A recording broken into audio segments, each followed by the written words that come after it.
L'Esprit de Dieu ne saurait prendre possession de croyants qui manquent de place pour le recevoir. La promesse est là, qui attend. L'Esprit est prêt à remplir les cœurs. Il faut seulement vouloir le recevoir. C'est au pied du trône de Dieu qu'on trouve la Pentecôte. C'est en l'attendant là, d'un commun accord, dans la prière. C'est en l'attendant avec la foi que fortifie l'attente même, avec la foi qui regarde au Seigneur glorifié. Sans douter de la manifestation de sa puissance qu'on l'obtient encore à présent. Jésus-Christ est toujours le maître de toutes choses, couronné de gloire et d'honneur. Hébreux 2:9. Son désir de révéler sa présence à ses disciples et de leur faire partager sa vie de gloire est aussi vif qu'au moment où il s'est assis sur le trône.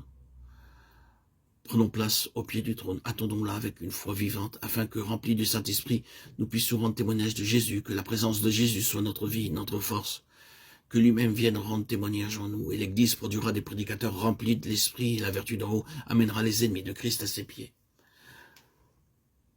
Notre Père, nous te prions, au nom de Jésus, de réveiller, de vivifier ton Église, que chaque croyant devienne réellement un temple rempli du Saint-Esprit, que chaque Église devienne par la foi de ses membres un groupe de croyants vraiment consacrés, qui témoignent sans cesse de la présence de Christ, en comptant sans cesse sur l'effusion de la vertu d'en haut.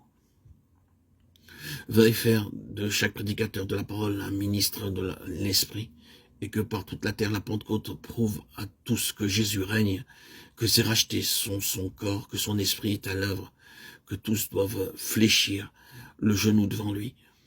Philippiens 2:10. Amen. La Pentecôte est la glorieuse aurore de ce jour-là. Elle est le premier de ces jours-là. Ésaïe 11:10, Jérémie 3:18, dont les prophètes et notre Seigneur avaient si souvent parlé. Elle est la promesse et le gage de ce que devait être l'histoire de l'Église. Attachons-nous à la certitude qu'en remontant au ciel, Jésus ne voulait point se séparer par l'un de ses fidèles disciples. L'Esprit avait pour mission de leur assurer sa présence. C'est là ce qui fait de l'œuvre de l'Esprit une bénédiction pour nous. Ce qui nous apporte la puissance de Dieu pour notre travail. La bonne santé d'un corps sous-entend la santé de chacun de ses membres. Pour que l'Esprit maintienne l'Église en état de santé, il faut que chacun de ses membres jouisse de la même santé. Frères et sœurs au Christ, bien-aimés, chers amis, auditeurs, auditrices, prions et travaillons dans ce sens-là. Demandons que la présence de Christ, par le Saint-Esprit, prépare chaque croyant à faire de la réunion de tous et de toutes nos heures de culte autant de Pentecôte toujours renouvelées. Apprenons à attendre et à recevoir ici-bas ce que l'Esprit de Christ nous apporte d'en haut.